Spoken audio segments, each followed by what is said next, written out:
smoke and burn. I'm keeping my lamp full, waiting on the bridegroom. Cause when the kingdom comes, say I wanna be ready. We're keeping our lamps full. Welcome back to Lamp Oil Stock, an Israelite channel where we look at issues from an Israelite perspective. And our ongoing, continuous series of the Red Letter Bible series. We're going to keep it going today, starting off with part 11. Before we continue, take a moment and hit the subscribe button, or leave us a comment or a like or dislike, something to let us know that you're out there. Thank you all for those of you who have been commenting and giving us stuff to talk about. That stuff has been great. But thank you so very much for taking this time right now to give us a little bit of your attention. And today, what are we looking at? We are going to be looking at Matthew chapter 5, and I just closed it. Okay, Matthew chapter 5, verses 38 through 48. Okay. Matthew chapter 5, 38 says, Ye have heard that it hath been said, an eye for an eye, and a tooth for a tooth. 39. But I say unto you, that ye resist not evil, but whosoever shall smite thee on thy right cheek, turn to him the other also. 40. And if any man will sue thee at the law, and take away thy coat, let him have thy cloak also. 41. And whosoever shall compel thee to go a mile, go with him twain. 42. Give to him that asketh thee, and from him that would borrow of thee turn not thou away. 43. Ye have heard that it hath been said, Thou shalt love thy neighbor, and hate thine enemy. 44. But I say unto you, love your enemies, bless them that curse you, do good to them that hate you, and pray for them which despitefully use you and persecute you. 45. That ye may be the children of your Father which is in heaven. For he maketh his sun to rise on the evil and on the good, and sendeth rain on the just and on the unjust. 46. For if ye love them which love you, what reward have ye? Do not even the publicans the same? 47.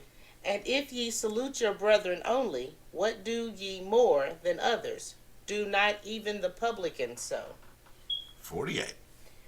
Be ye therefore perfect, even as your Father which is in heaven is perfect. Okay. So, actually quite a bit of verses to do this time. Right. And I got to tell you, this has been a huge amount of research trying to break all these verses down. So we're just going to go for it and try to get all this together. If you know verses that better illustrate some of these points, please let us know. We've tried to go through and capture a little bit of everything to help kind of break this stuff down. But if you out there know something that, or have a verse that would illuminate something a little better, or whatever it may happen to you, leave it in the comments. Let us know what it is. We're always trying to improve and learn things ourselves. So that would be absolutely great. Okay, so let's start with Matthew 5 and 38. You have heard that it was said, an eye for an eye, and a tooth for a tooth. Right.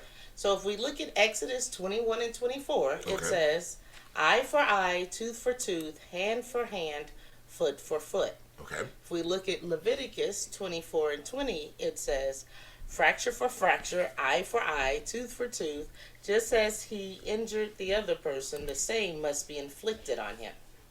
Okay. And if we go to Deuteronomy 19, verse 21, it says, you must show no pity, life for life, eye for eye, tooth for tooth, hand for hand, and foot for foot. Okay, I have to say, I have heard eye for eye, tooth for tooth, foot for foot. I mean, in multiple places throughout the Bible. Okay, I'm with you so far. Okay, so now we go to Matthew 5 and 39. Okay. It says, but I say unto you, that ye resist not evil, but whosoever shall smite thee on thy right cheek, turn to him the other also. Okay.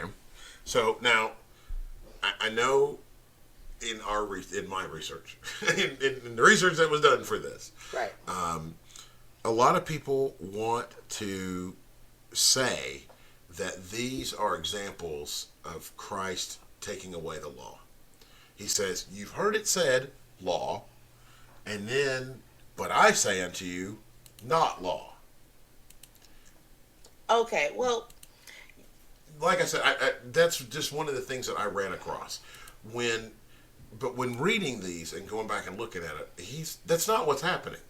no, he's not. He's not saying that. For one, you have to realize that when Christ was here, we were in sort of captivity, right? But we still knew who we were, Right. and we still had our own court system, but we were still being overran by Rome, Right. or oversaw by Rome. But Christ knows that we're getting ready to go into this deeper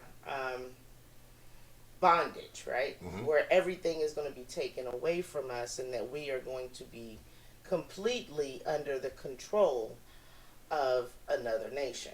Gotcha. Yep. So there was a time where there were judges, and when Christ was here, they wanted him to be a judge, Yep, right? absolutely. Right. And judge this woman. But he didn't come as a judge.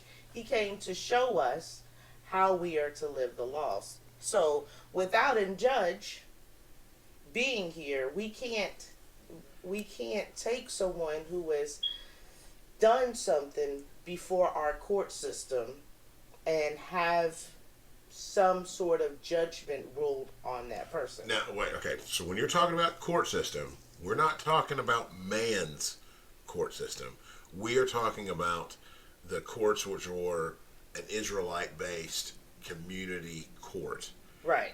Okay, because several times throughout the law, it does talk about taking them to the judge or judges, but it's not talking about taking them to the courthouse here in town. That's not what's actually happening. Right. And in those verses that I read prior, it was you take someone before a judge, and if they have been found guilty, this is what happens.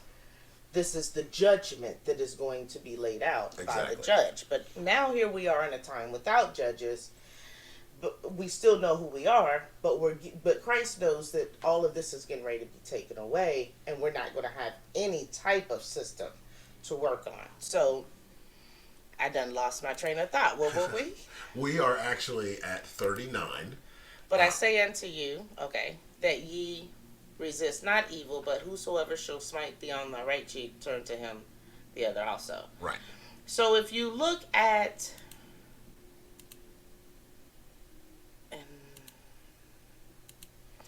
Ecclesiastes 3, Okay. in order to get some sort of understanding of what's happening here, it says, "To everything there is a season, and a time to every purpose under the heaven. A time to be born, a time to die, a time to plant, a time to pluck up that which is planted, a time to kill, a time to heal, a time to break down, a time to build up, a time to weep, and a time to laugh, a time to mourn, and a time to dance, a time to cast away stones, and a time to gather stones together, a time to embrace, and a time to refrain from embracing." Anyway, Ecclesiastes 3 talks about how there's a time or a season and for everything. So Right. knowing that we're getting ready to go into captivity, then things are changing. Mm-hmm. The season has changed. When we were in our power and we were running things and ruling things, the laws with the judges reigned supreme. Mm-hmm. But now that's being stripped away from us because of our evil. God is going to punish us, and the season is now changing. Okay, no, So- wait. You just said something. You're talking about it from Christ's point of view, not Christ's point of view. You're talking about it from that time frame. At that time frame, the Israelites were going to go into captivity and captivity might be not the best way to say it, under Rome. They were going to end up being dispersed. The whole Israelite system is going to fall apart under Rome. Well, the 10 tribes had already been dispersed, and now we have Judah, Avenge, and some of the Levites that are still left in Jerusalem. But Christ tells you that that we're getting ready to be dispersed too, even though at the time I'm not sure if they really understood that. So things are changing where, of course, we say we're the Israelites because of the curses from Deuteronomy. Exactly. So you know that we know in hindsight how everything changed. So he's really talking to those people who are in captivity Or going in and will be in captivity. Right, and we as Israelites are still in captivity in a form right now. Right. Not hard bondage, but more of a mental slavery. So if we look at Proverbs 20 and 22, it says, "Do not say, I will avenge this evil. Wait on the Lord, and he will save you." If we look at Leviticus 19, verse 18, it says, "Thou shalt not avenge, nor bear any grudge against the children of thy people, but thou shalt love thy neighbor as thyself. I am the Lord."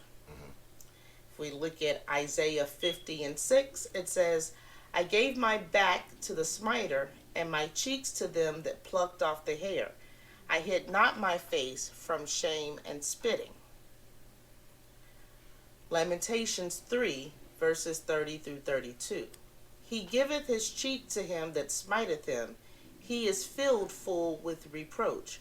For the Lord will not cast off forever.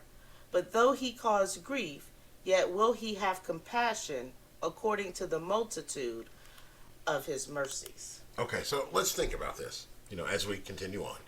What Christ is saying is, yes, the law is out there, but you're not going to be in a position to enforce it the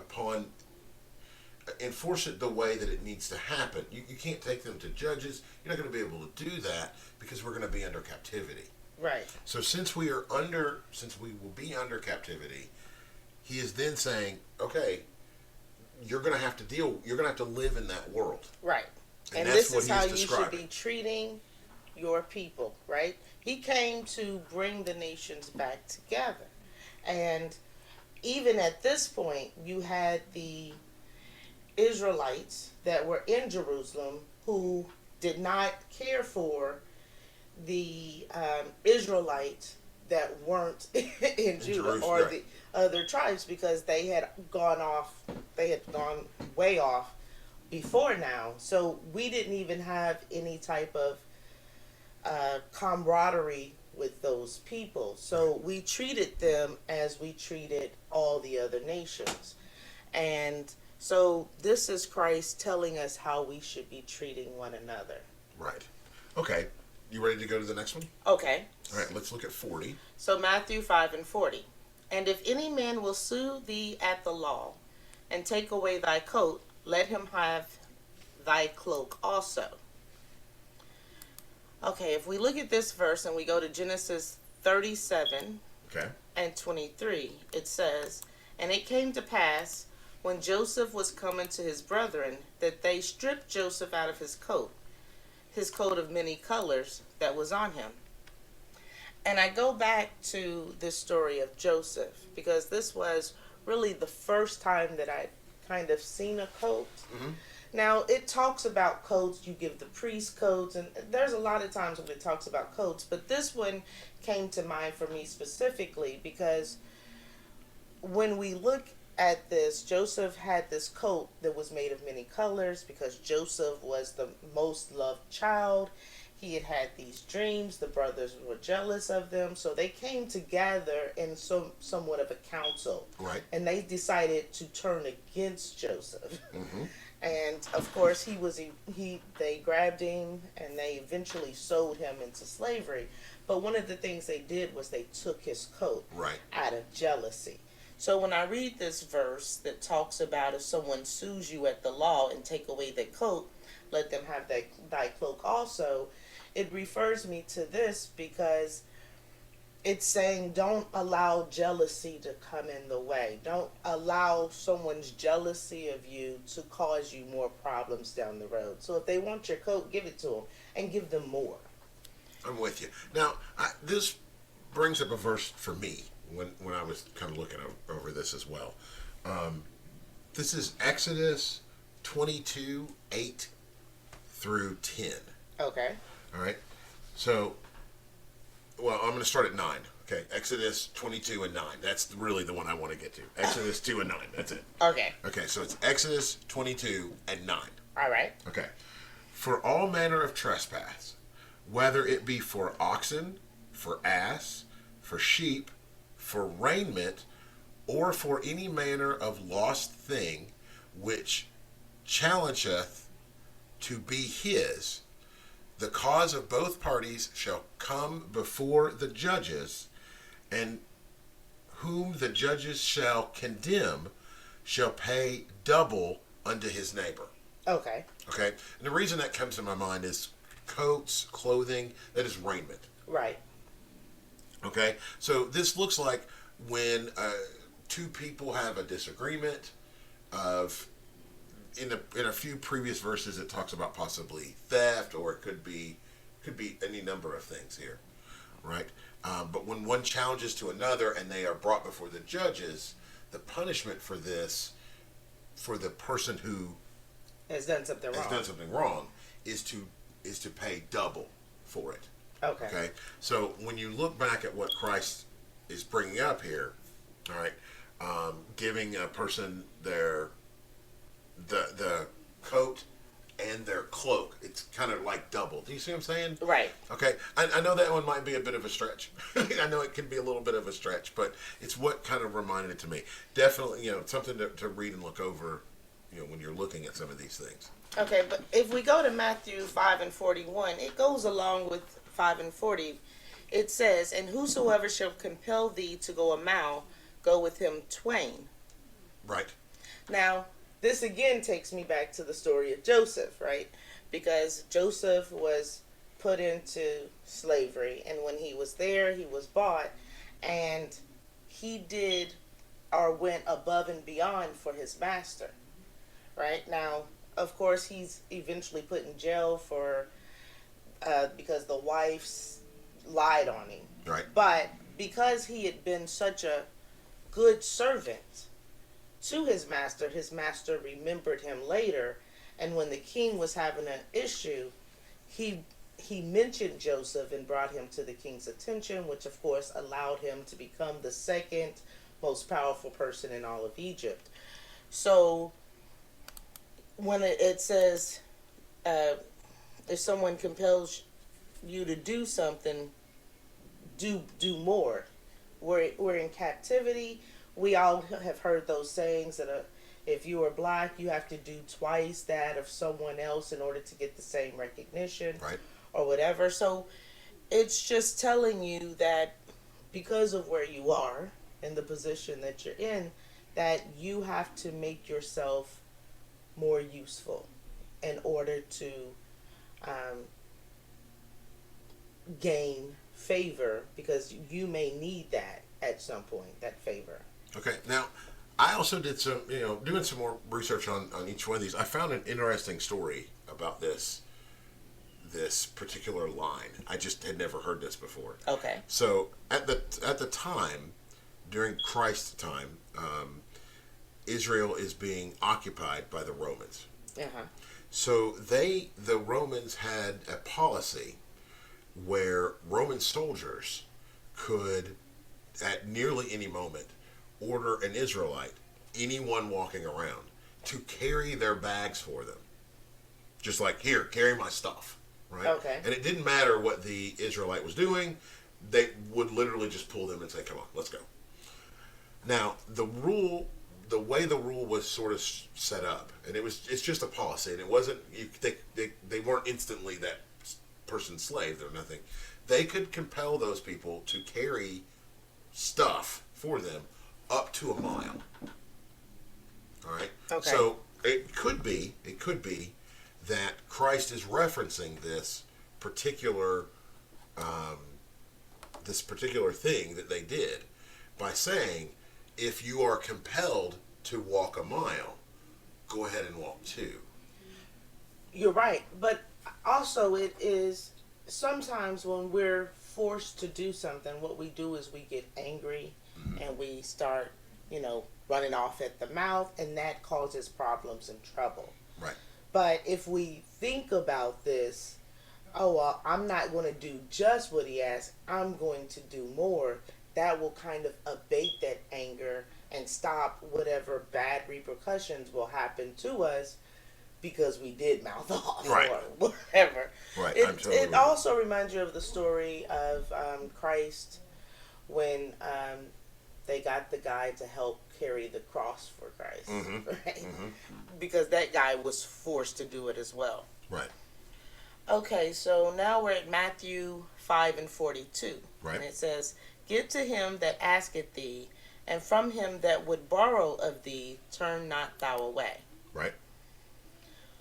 Okay, so for this verse, I have Deuteronomy 15, verses 7 through 8. Right. And it reads, "If there is a poor man among your brothers within any of the gates in the land that the Lord your God is giving you, then you are not to harden your heart or shut your hand from your poor brother, but thou shalt open thine hand wide unto him, and shalt surely lend him sufficient for his need in that which he wanteth." I have Proverbs 21, verse 26. "All day long he covets more, but the righteous give without restraint." Okay. And then I have Job 31, 16 through 20. It says, "If I have withheld the poor from their desire, or have caused the eyes of the widow to fail, or have eaten my morsel myself alone, and the fatherless have not eaten thereof. For from my youth he was brought up with me as with a father, and I have guided her from my mother's womb. If I have seen any perish for want of clothing, or any poor without covering, if his loins have not blessed me, and if he were not warmed with the fleece of my sheep." Now this is Job speaking. He's gone through having the loss of his children and Right. his animals and everything. And people are saying, well, you must have done something wrong. And he's saying, this is the way I've lived my life. Because I don't deserve anything. And if God has given it to me, how could I take it and not help the people who need help? Right. So from this, you see that what we're supposed to do is take what we have and help others. Or, because he also says, if that's not what I'm doing, then I must be greedy. I must worship the gold or those other things. But you really need to read Job 31 and get a better idea or understanding. We'll put all these verses down in the comments. You will? Yeah, I will. I'll put them Okay. all down. I'll take care of it. I'll put them all right. down in the comments. Okay, so with that one, after that one, so I got to say it again. It's Christ. It's not that Christ is changing what's written in the Old Testament. He's just pulling it out. He's pulling it out and making it the focus right out of the Old Testament. Here it is, boom. Here it is, boom. Right. He's trying to teach you how you're supposed to live your everyday life. A lot of people are saying, well, that was in the Bible, that was in the old days, but what am I supposed to do now? Well, this is Christ trying to show you how you are to live the law.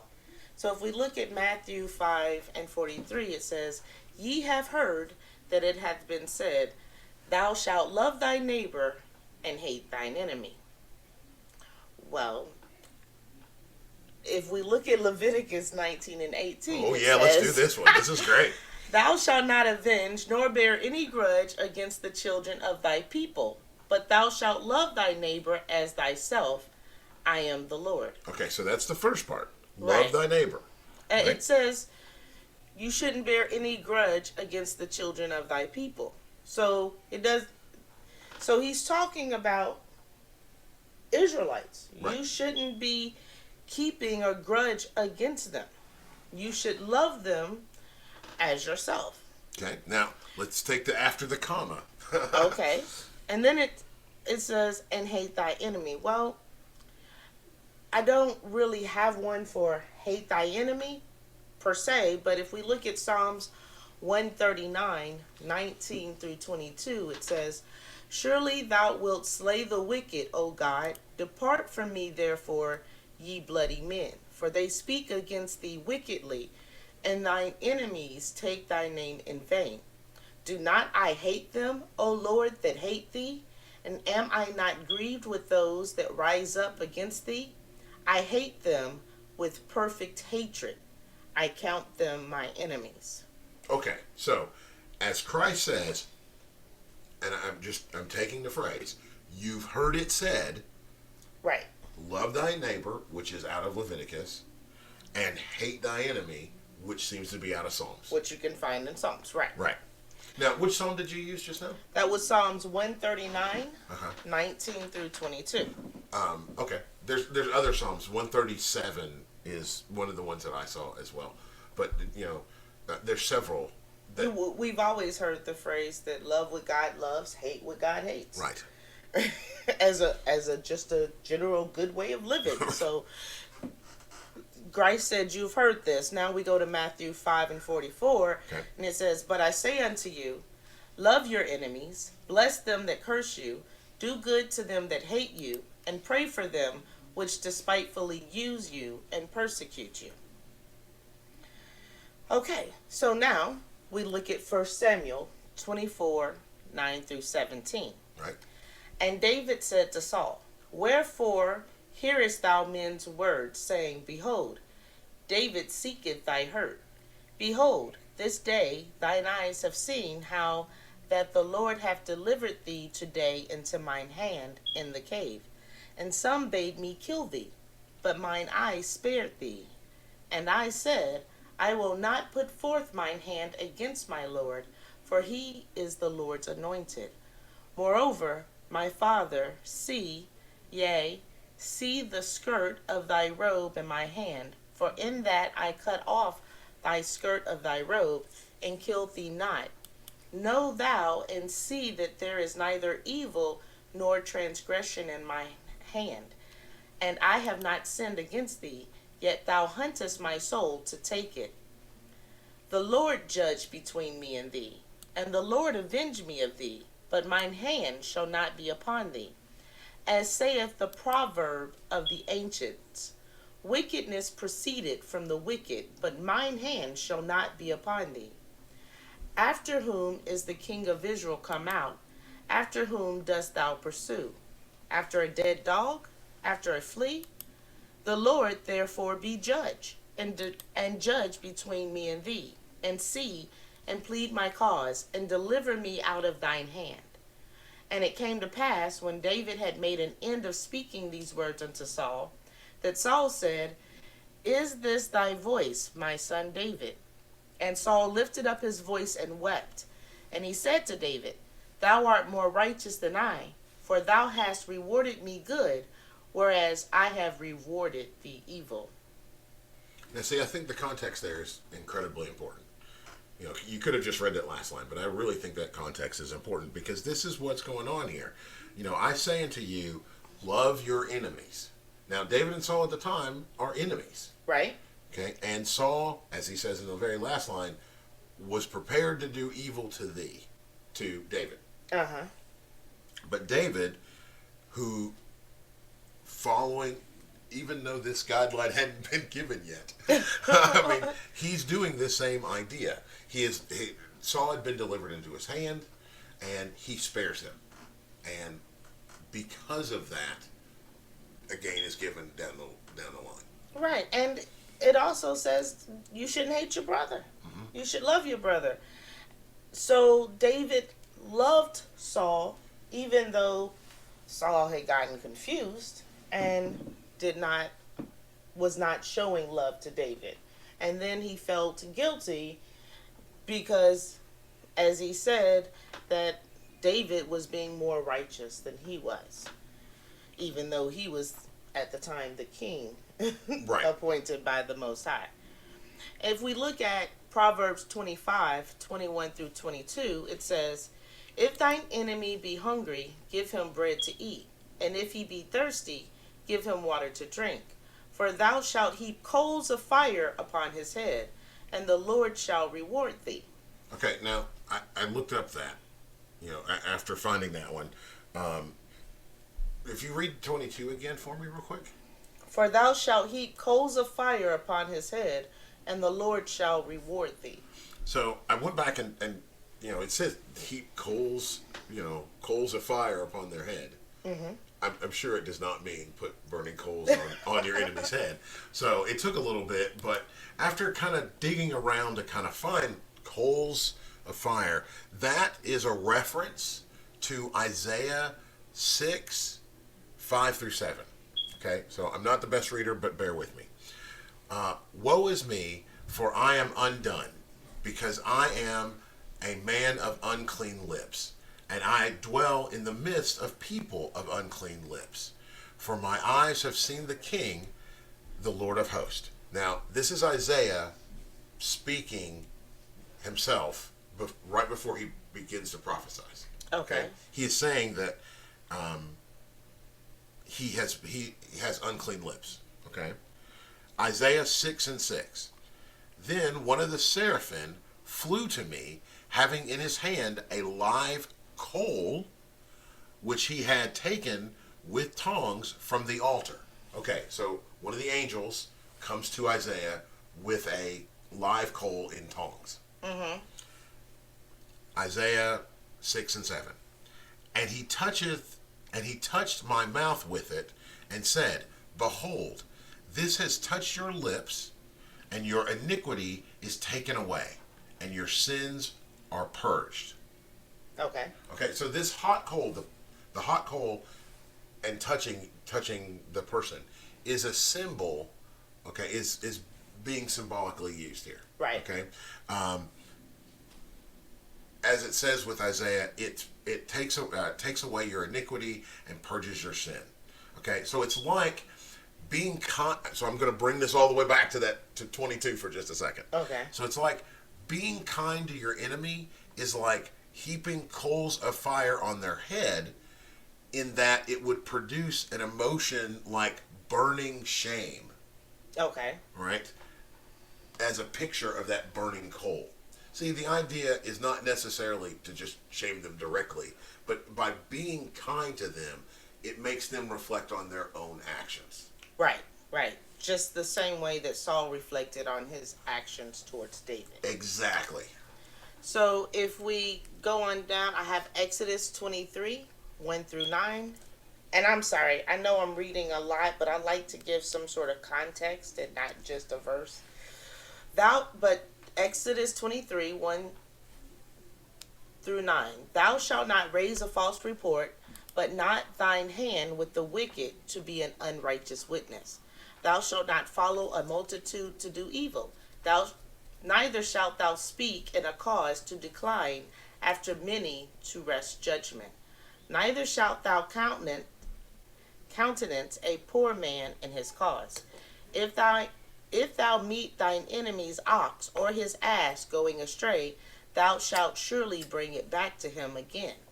If thou see the ass of him that hateth thee lying under his burden, and wouldest forbear to help him, thou shalt surely help with him. Thou shalt not wrest the judgment of thy poor in his cause. Keep thee far from a false matter, and the innocent and righteous slay thou not, for I will not justify the wicked.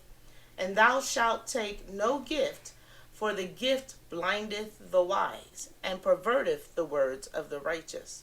Also thou shalt not oppress a stranger, for ye know the heart of a stranger, seeing ye were strangers in the land of Egypt. So this is going back to you shouldn't mistreat anyone.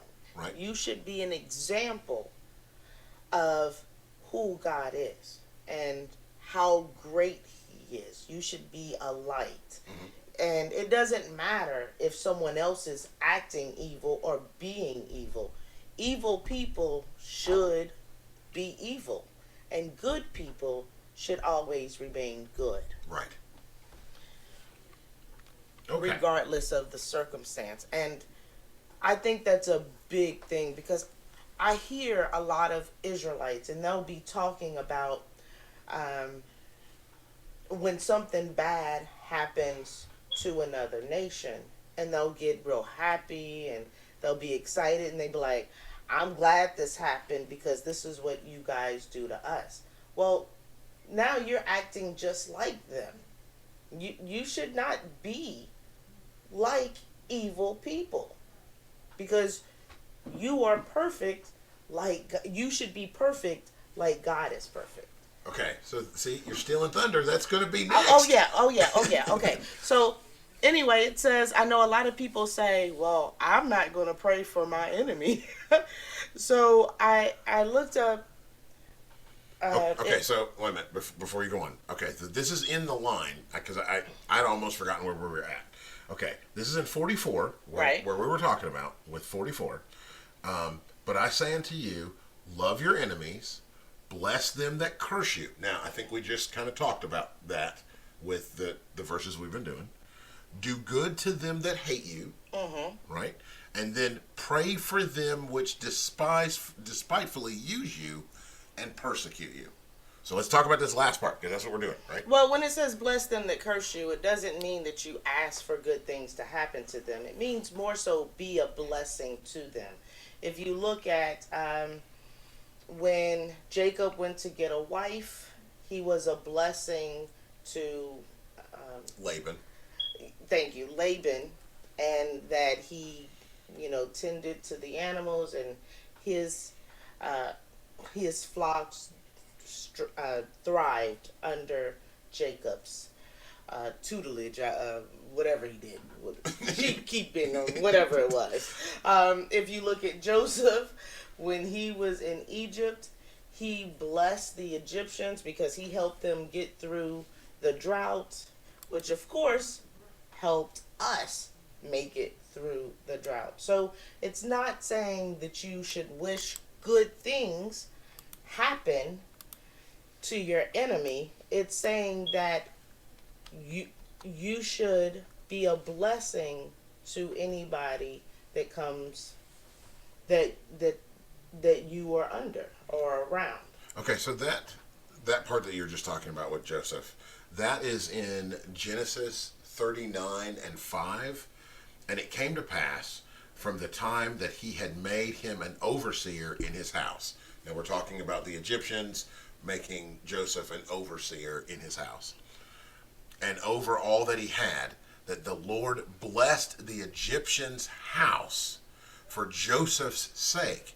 And the blessing of the Lord was upon all that he had in the house and in the field. Okay, right. And if you look at the story of Daniel, he was a blessing to King Nebuchadnezzar because he was able to tell Nebuchadnezzar what his dream meant. So he was a blessing to the king and everybody else's whose life he saved by being able to give the king what his dream was and then interpret it for him. Right. So that's bless them that curse you. Do good to them that hate you. And pray for them which despitefully use you and persecute you. Okay. So when there's 3 ways to pray for your enemy. You can pray for them to turn back to God or to turn to God. And that's what, as Israelites, we should be doing for other Israelites. Praying that they wake up and understand that they've been doing wrong and turn back to them. We can pray for that the evil that they have towards us be averted or turned back on them, like Esther did. Right. In the book of Esther. Right. Now that's Esther. Did I not write it down? Huh. It's actually in the book of Esther, chapter 4, 16 and 17. Those are the lines. Oh, I'm sure. Okay, because I know you're looking at me. I closed a lot of things because I thought I was done, but okay. No, it's Esther chapter 4, 16 and 17. It's the last two lines. That's the only reason I know it. It's the last two lines in Esther on chapter 4. Okay, we hope. No, no, I'm serious. It is. But this is where Esther, where she is told what's going on, like with Hamish, and she's asked to go to the king, and she's kind of scared to do that. So what she does is she says to Malachi. She says to him, "Okay, get everybody to fast for 3 days. Fast and pray. Mm-hmm. And then I'll go." Right. And what's going on here is this is them getting ready to. This is them praying that the machinations of Hamish will not happen. Right. Okay. Or we can, like in Psalms 55 and 15, we can pray for the destruction of our enemies. Psalms 55 and 15 says, "Let death seize upon them, and let them go down quick into hell, for wickedness is in their dwellings and among them." So, pray for your enemy doesn't always mean that, oh, well, we should pray for good things, because that would be foolhardy to pray that your enemy continues to have the upper hand over you. So that's not what Christ is saying when he says to pray for your enemy.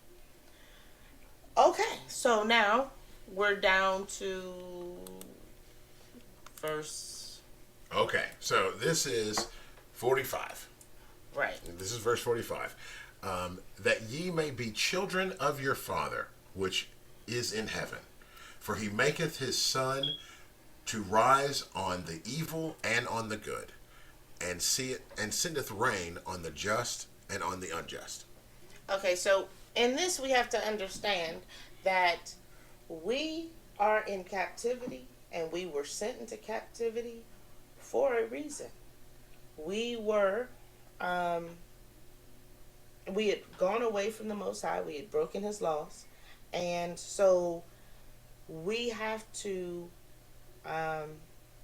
go through the persecutions and all of that stuff. This was the judgment of the Most High on us.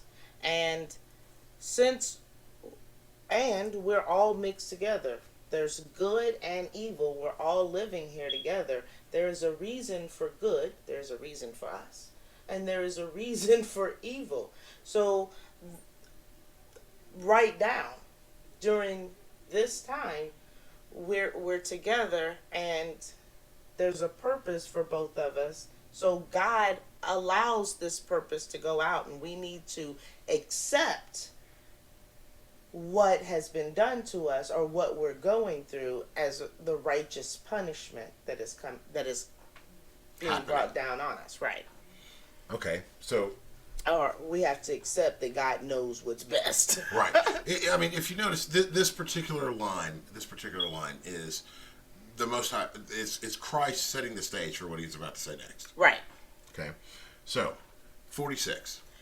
So 46, 47 are together. For if ye love them which love you, what reward have ye? Do not even the publicans the same? And if ye salute your brethren only, what do ye more than others? Do not even the publicans so? Okay, so what you were saying just a moment ago, the just and the unjust, the godly and the ungodly, are all mixed together at this point.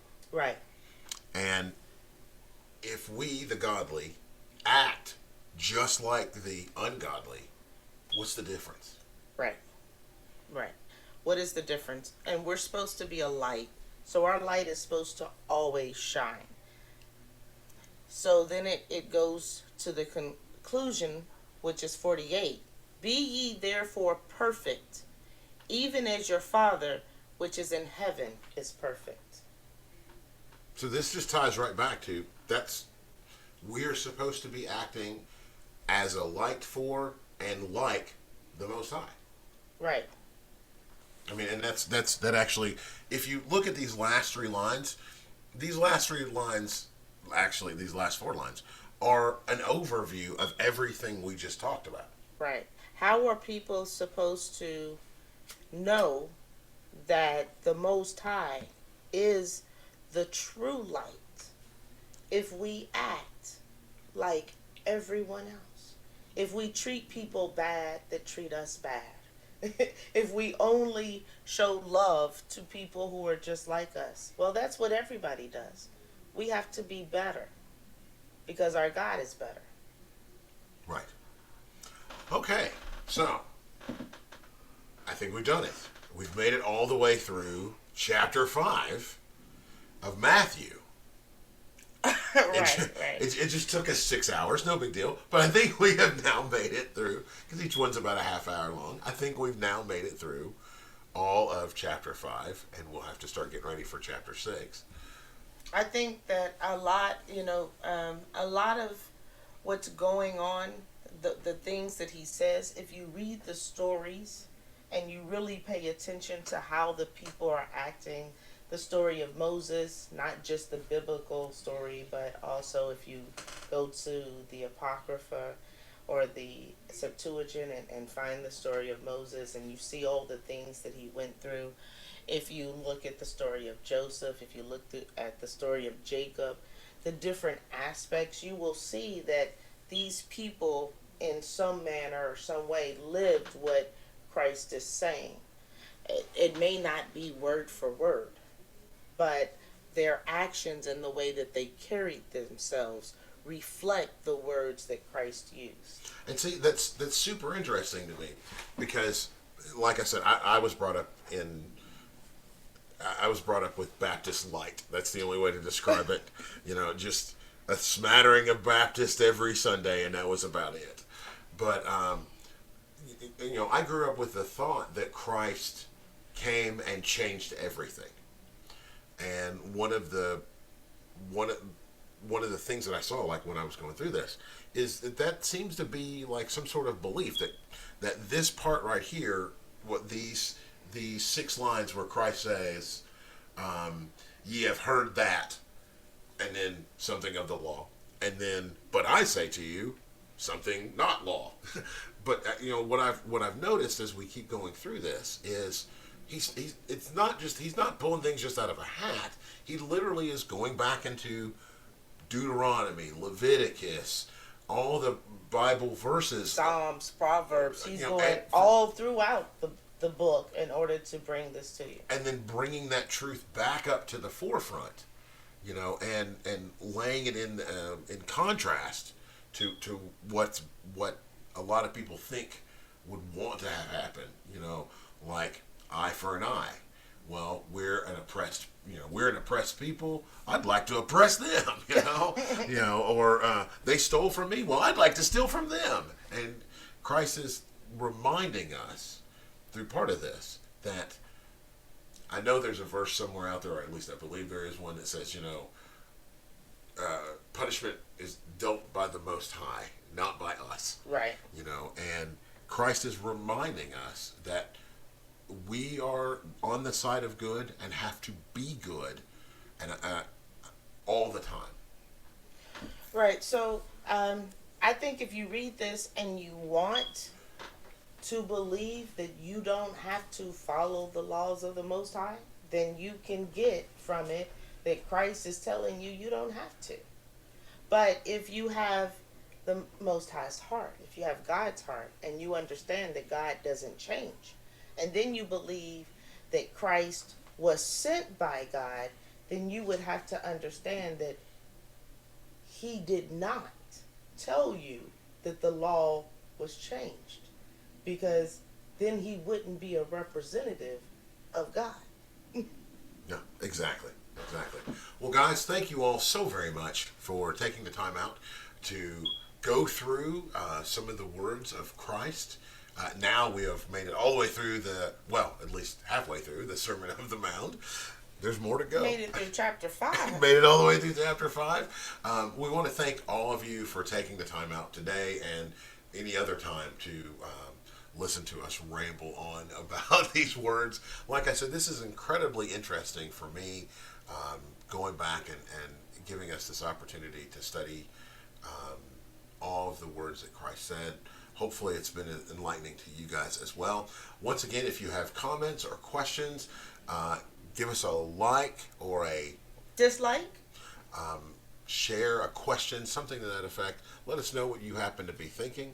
Do you have anything else? Kwam Yasharala. Bye.